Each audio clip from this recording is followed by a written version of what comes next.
At punta naman po tayo kay Secretary Sharon Garin. Ma'am, Yes, ma'am. kahapon po ay kayo po ay naimbitahan sa Senado. At nabanggit po dito na 2-day work week lang po ang DOE. At kayo daw po ay nagbabakasyon. Pakisabi nyo nga po, ma'am, kung ano po ang nagagawa ng DOE sa pamumuno po ninyo sa isang 2-day work week. The point of DOE, kasi alam namin yung sitwasyon, kung ano yung status ng inventory natin and how to maintain our inventory. From the first day pa lang, yung sinasabi namin, if we want to extend our inventory, we need to save on fuel. We need to save on electricity. Kung imbes na 50 days yan, pwedeng umabot 100 days kung lahat-lahat po nagtutulungan. Now, the work from home on the part of DOE is to prove a point. Pwede kang magtrabaho ng sapat at effective at as needed by the country despite work from home.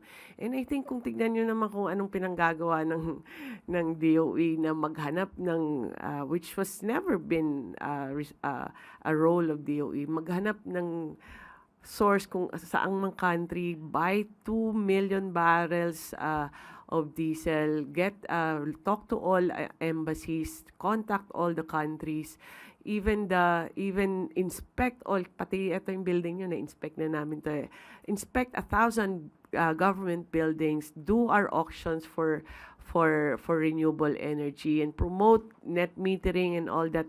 Tuloy-tuloy po yung trabaho. We haven't stopped. Actually, we work more now because ang weekends po wala nang boundary when you work from home. So mas nadadagdagan talaga. Wala nang lunch break, wala ring dinner break. Kundi tuloy-tuloy na lang. Basta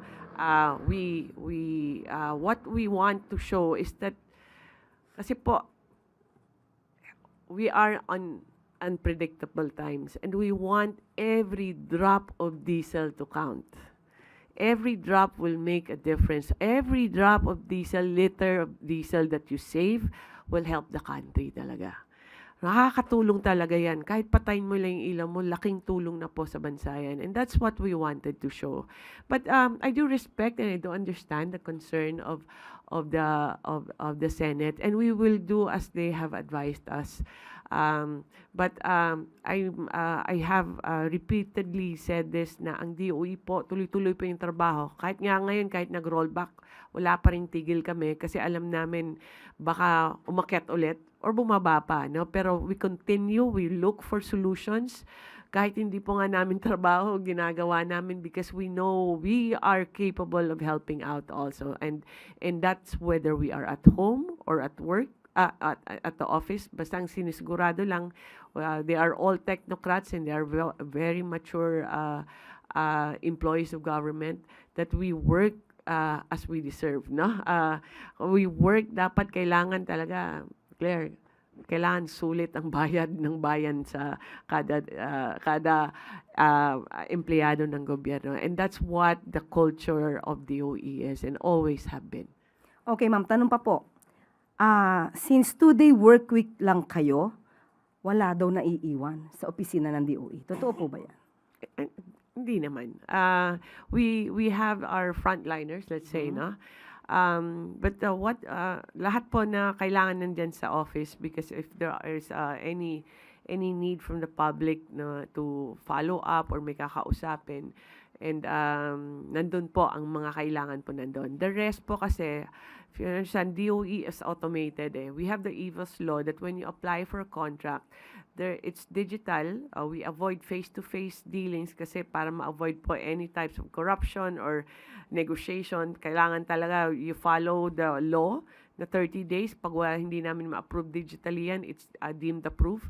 So, actually, even when we are at the office or kahit kung wala man kami sa office, it's the same. It's all automated. Lahat po, it's digitally submitted, and even the signatures are digital. So, wala pong mga applications po na naiiwan because we are bound by the law and we follow that 30 calendar days. Po, hindi working days yan, 30 calendar days kailangan i-release na namin yung documents. Okay. Ma'am, sabi nyo for efficiency at mas makatipid, magkano na po ang natipid ng DOE? we have saved in 1 month doing this, parang sinasample kasi namin sarili namin. We have saved actually 60% on fuel and electricity. At least a million pesos. And that million pesos we go back, we send back to DBM so that it can help also in the ayuda, no? Kasi yun naman yung dapat lang, no? Kung ano ma-save namin, it's our help for the government na ambag din namin na madagdagan pa ang mga ayuda ng DOTR or DSWD or any of the other agencies. Ayan, so ito po ang malinaw na example ng aksyon-aksyon, hindi bakasyon.